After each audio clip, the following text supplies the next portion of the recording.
6 years, my next guest, Mike McCormick, was at Joe Biden's side as his stenographer, transcribing the former VP's every word. McCormick was present anytime the former VP gave speeches, met with foreign leaders, had off-the-record chats with reporters, you name it. Now, in other words, he would have been a near constant presence during Biden's time in the White House. Now, given that personal relationship, it's all the more stunning to read what he wrote about Biden in his new book. He's lost a step, and he doesn't seem to have the same mental acuity as he did 4 years ago. He doesn't have the energy. He doesn't have the pace of his speaking. He's a different guy. It's hard to quibble with the evidence. What holds this nation together, and always has been an intuitive and expressed commitment to the Constitution, to our institutions. All men and women created by go. You know the thing. You know, the rapidly rising I don't know. Joining me exclusively is Mike McCormick, Biden's former stenographer and author of Joe Biden Unauthorized. All right, Mike, what troubles you about where Biden is now versus where he was just 4 years ago? In that clip that we played from 2017, I believe, he does seem, just to the casual observer, quite a bit different.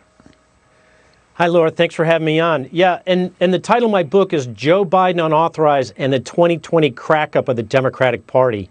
And I'll get to that second part of the title later. Joe Biden is a different guy than he was. He doesn't have the same vitality. I listened to every word Joe Biden spoke. I worked as a stenographer in the White House for 15 years. I started in the Bush administration in 2002. I worked for the Obama administration, and then I worked 1 year for President Trump. So I'm not a political appointee. I have sort of a across-the-board perspective. And because of that, I'm kind of like a neutral observer. And that's why I wrote the book, is because I saw and understood as Joe Biden was running for president, there was a lot of things I saw that America needs to know. What I didn't know when I was writing the book was how far he'd slipped until I'd seen how he's become this year. His performance in the debates was pretty low quality. And when I saw him do his speech at the Democratic National Convention, that wasn't the Joe Biden I knew. That guy was reading from a teleprompter, almost, it was verbatim. And he's never done that. It was a 25-minute speech. A 25-minute speech would just get him warmed up in the past when I worked for him. All right, I want to show everyone Biden now, just from last weekend. Watch.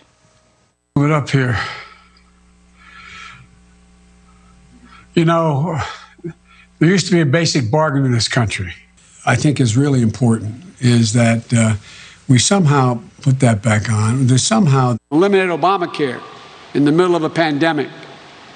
End of quote. Now, Mike, that's kind of a hodgepodge there, but would the Joe Biden of just 3 or 4 years ago have that much difficulty just reading from a teleprompter? Now, sometimes they go down frustrating. It's happened to me before.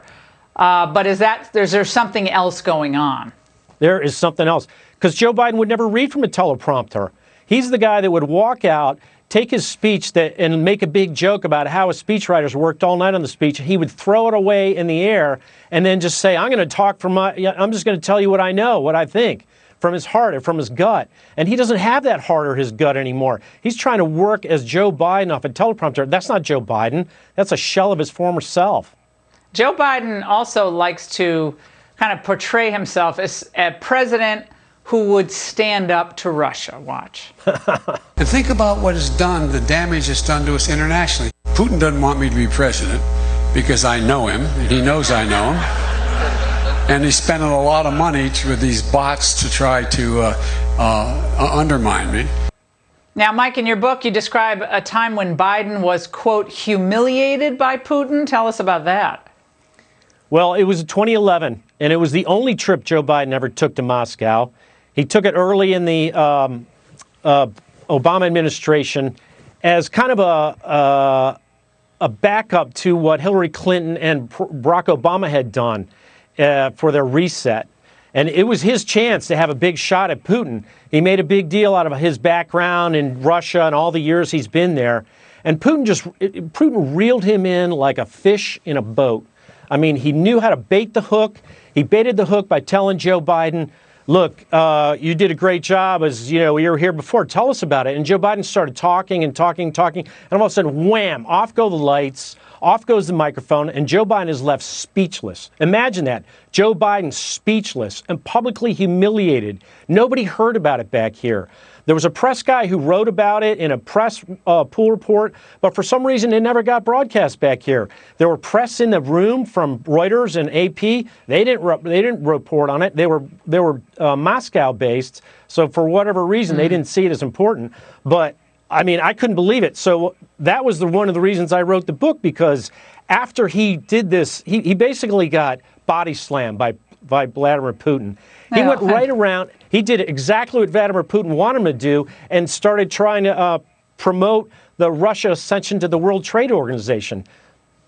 Well, and meanwhile, they claim that Trump is somehow in Putin's pocket. Come on. Sorry, as Biden would say, come on, man. Mike, thanks so much. Great to see you. And why is Kamala Harris telling a man accused of felony